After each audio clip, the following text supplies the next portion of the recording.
욥기서 20장 2절을 우리가 이해하려면 19장 내용을 좀 더 살펴봐야 되겠습니다.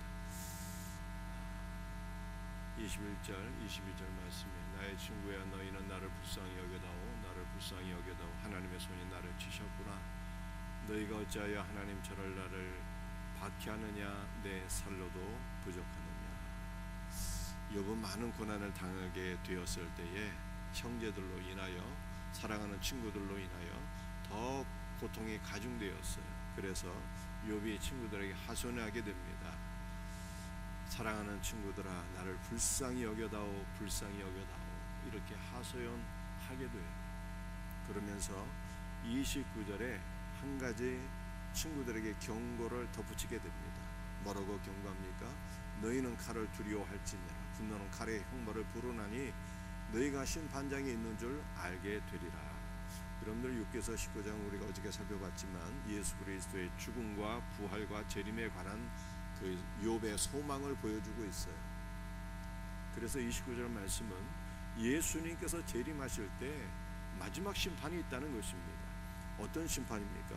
형제들을 판단하고 정죄하고 비난하는 자들은 칼의 심판이 있다는 거예요. 칼의 형벌이 있다는 것입니다. 준엄한 하나님의 마지막 심판이 있다는 것입니다. 형제를 심판하며 판단하며 사는 자는 종말의 심판장 하나님을 경험하게 될 것이다. 이렇게 욥이 한 가지를 덧붙이게 돼요. 여러분들 우리는 욥의 말을 기억하면서 우리가 어떠한 삶을 살아야 되는 것입니까? 형제를 판단하고 정죄하지 말고 긍휼히 여기며 살아야 돼요. 성경에 뭐라고 말씀하고 있습니까? 긍휼히 여긴 자는 긍휼히 여김을 받고 긍휼히 여기지 않는 자는 긍휼 없는 심판을 받는다 라고 말씀하고 있어요. 그러므로 고통받고 있는 우리 이웃들을 돌아보고 늘 긍휼히 여기며 사는 은혜가 있기를 주의 이름으로 축복합니다. 특별히 우리가 12월 아닙니까? 성탄절이 다가오고 있는데 독생자를 아끼지 아니하시고 이 땅에 보내어주신 아버지 하나님의 크신 사랑을 기억하면서 고통받는 이웃들을 돌아보고 그리스도의 사랑과 긍휼을 베풀 수 있는 복된 은혜가 우리에게 있기를 주의 이름으로 축복합니다. 여러분들이 꼭 기억하셔야 돼요. 긍휼을 베푸는 자는 긍휼을 받게 되고 긍휼이 없는 자는 긍휼 없는 심판을 받게 된다. 여러분들 욥이 경고를 하는 거예요. 형제를 판단하지 말고 긍휼히 여겨라. 형제를 판단하는 자는 심판장 하나님을 경험하게 된다. 욥이 이렇게 경고를 하니까 욥기서 20장 2절에서 소발이 대답합니다. 뭐라고 대답합니까? 그러므로 내 초조한 마음이 나로 하여금 대답하게 하나니 이는 내 중심이 조급함이니라. 욥이 자기의 죄를 깨닫지 못하고 오히려 경고를 하고 이렇게 하니까 야 내가 네 말을 더 이상 들어줄 수가 없구나. 내 중심이 막 불붙는 하구나. 조급한 마음으로 소발이 욥을 책망하고 판단하는 이러한 말씀인 것입니다.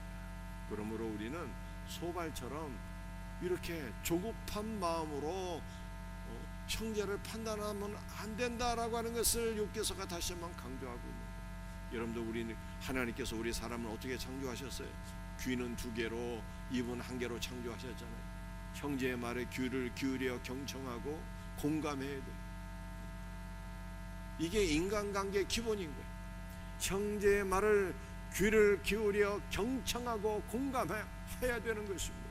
나를 불쌍히 여겨다오 라고 하는 욥의 말을 공감하며 불쌍히 여기며 얼마나 좋겠어요. 듣는 것은 2배, 공감은 2배, 말하는 것은 절반만 말하면 되는 거예요. 2분 1개잖아요. 욥기서 20장 4절과 5절 말씀이에요. 함께 말씀을 같이 읽도록 합니다. 내가 알지 못하느냐 이로부터 사람이 이 세상에 생긴 때로부터 악인이 이긴다는 자랑도 잠시요 경건하지 못한 자의 즐거움도 잠깐이니라. 여러분들 사람이 생긴 때로부터 악인이 이긴다는 자랑이 어디 있겠느냐 이렇게 얘기하고 있잖아요. 여러분들 최초의 사람이 누구예요? 아담과 하와가 최초의 사람이에요. 그런데 아담과 하와가 하나님의 말씀을 어기고 선악과를 따먹었어요. 죄를 짓게 되었습니다. 첫사람 아담과 하와가 죄를 짓게 되었을 때 형벌이 오게 되었다는 거예요. 너는 흙이니 흙으로 돌아갈지어다. 하나님께서 사망을 선포하시게 되었어요. 영육간의 사망이 오게 된 것을 성경이 말씀하고 있습니다. 그것뿐만이 아니라 최초의 사람 아담과 하와가 죄를 범하게 되었을 때 그들은 낙원에서 추방을 당하게 되었습니다. 이것이 태초로부터 지금까지 변함없는 하나님의 원칙이라는 거예요. 하나님의 원칙이 뭐라고 지금 소발이 강조하고 있는 것입니까? 하나님의 원칙은 죄를 지으면 형벌이 따라온다는 것입니다. 권선징악이잖아요. 여러분들, 이 소발이 왜 이런 말을 하고 있는 것입니까? 욥이 지금 많은 고난을 당하고 있는 것은 죄가 있어서 하나님께 형벌을 받는다, 이런 거예요. 그러므로 욥에게 다시 한 번 더 회개를 촉구하는 것입니다. 여러분, 5절 하반절도 동일한 말씀이 반복되고 있어요. 경건하지 못한 자의 즐거움도 잠깐이다. 경건하지 못한 자가 잠깐은 형통할 수 있다는 거예요. 욥이 그동안 형통한 것은 잠깐이라는 거예요. 실상 욥이 이렇게 망하게 된 것, 고난을 받게 된 것은 욥의 겉으로는 경건한데 그의 속은 경건하지 못함으로 욥의 형통이 잠깐이었다는 것입니다. 그러므로 너 욥아, 고난 가운데 너의 죄를 깨닫고 회개하라 라고 하는 것을 소발이 다시 한 번 더 강조하고 지적하고 있는 것입니다. 여러분들, 욥의 친구들은 죄를 지으면 형벌을 받는다라고 하는 것은 알았는데 뭐는 알지 못했습니까? 하나님의 사랑은 알지 못했어요. 하나님의 사랑. 히브리서에서 뭐라고 말씀하고 있습니까? 징계가 없으면 사생자라고 그러잖아요.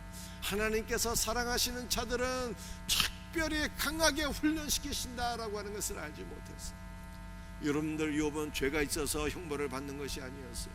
하나님께서 특별히 사랑하는 아들이었기 때문에 하나님께서 그를 강하게 훈련시키시는 것이었는데 소발을 비롯한 욥의 친구들은 이것을 알지 못했다는 거예요. 그래서 욥기서의 핵심 내용은 무엇입니까? 하나님께서 율법적인 욥의 신앙을 강하게 훈련시키셔서 생명의 신앙으로 나가게 하신 거예요. 그래서 욥이 고백하잖아요. 내가 이전에는 귀로 하나님에 대해 듣기만 했는데 내가 지금은 하나님을 눈으로 배웠나이다. 나의 믿음이 정금 같은 믿음이 되었나이다. 욥이 고백한다고요. 여러분들, 욥의 신앙이 어떻게 이렇게 성장하게 되었습니까? 강한 훈련을 통해서 욥이 하나님만 바라보고 하나님만 의지하고 하나님만 간절히 찾게 되었을 때 욥의 신앙이 정금 같은 신앙으로, 생명의 신앙으로 성장하죠. 하나님은 오늘 우리도 사랑하시면 훈련시키신다는 것을 욥기서가 우리에게 보여주고 있는 것입니다. 그런데 이걸 누가 몰랐어요? 욥의 친구들은 이 놀라운 주의 사랑과 은혜를 몰랐다라고 하는 거예요. 오늘 마지막 성경 구절에 6절에서 8절 말씀 함께 말씀을 같이 읽도록 합니다. 그 존귀함이 하늘에 닿고 그 머리가 구름에 미실지라도 자기의 똥처럼 영원히 망할 것이라. 그는 꿈같이 지나가니 다시 찾을 수 없을 것이요 밤에 보이는 환상처럼 지나가리라. 사라지리라. 여러분들, 그 존귀함은 누구의 존귀함이에요? 악인의 존귀함을 가리키고 있는, 악인의 존귀함이 하늘에 닿고, 여러분들, 이것은 악인의 인격과 악인의 그 복스러운 성품이 훌륭해서 하늘에까지 미치고 이런 뜻이 아니라, 여기서 말하고 있는 악인의 존귀함은 악인의 권세와 물질이 아주 복을 받아서 하늘에까지 닿았다라고 하는 것을 의미하는 거예요. 그 머리가 구름에 미친다는 거예요. 권세와 물질이 하늘에 닿게 되니 그의 심령이 교만해져서 머리가 구름에까지 닿게 되고 세상 만민들을 내려다보고 경멸하게 되는 악인의 교만을 가리키는 거예요. 세상 사람들도 악인의 권세와 물질이 하늘에까지 닿게 되니 다 그를 우러러보고 존경하게 되었다는 거예요. 그런데 마침내는 어떻게 된다? 마침내는 똥처럼 영원히 멸망한다는 거예요. 똥처럼. 여러분들, 악인의 존귀함과 형통은 잠깐이라는 거예요. 악인이 잠깐은 번성할 수 있는데 그 악인을 하나님께서 경멸하시고 사람도 아주 경멸하여서 똥처럼 갖다 버린다는 거예요. 똥처럼. 여러분들, 사람들이 똥은 버린 이후에 아까워서 다시 찾는 사람이 없잖아요. 그러니까 악인의 권세와 형통은 잠깐인데 그가 영원히 버려지게 된다는 거예요. 영원히 똥처럼 영원히 멸망하게 된다. 다시는 그를 찾는 사람이 없을 것이다. 이렇게 얘기하고 있어요. 그는 꿈같이 지나가니, 악인의 형통은 잠깐이고 꿈같이 지나간다는 게 일장춘몽이라는 거예요. 악인은 영원히 멸망하기 때문에 다시는 찾을 수 없을 것이다. 밤의 환상처럼 그는 사라진다. 이렇게 얘기해요. 여러분들, 이 소발이 지금 이 악인의 형통은 잠깐이고 똥처럼 영원히 멸망한다는 거, 이거 누구에게 하는 말씀입니까?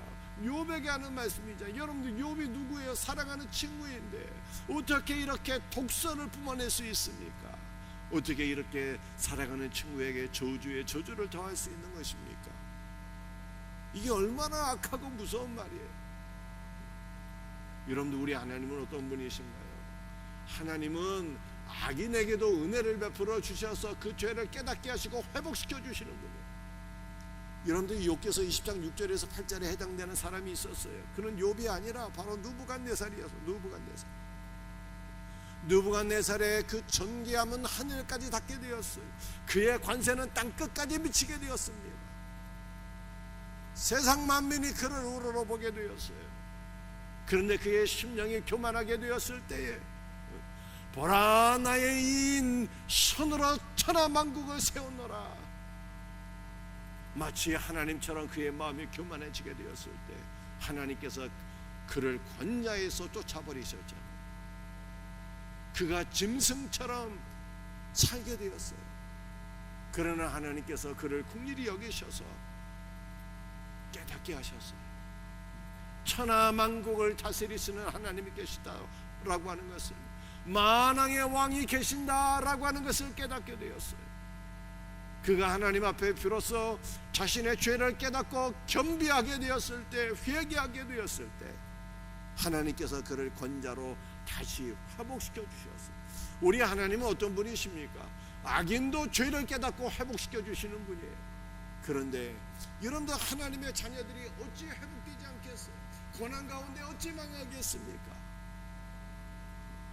여러분들, 욥의 친구들처럼 너는 죄인이야, 너는 똥처럼 영원히 망할 것이다, 이렇게 독설과 저주를 내뿜는 자가 되어서는 결단코 안 되는 거예요.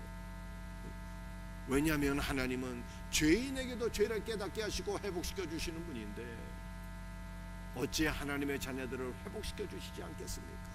그러므로 우리는 고난당하는 자가 있다면 믿음의 말을 해야 되는 거예요.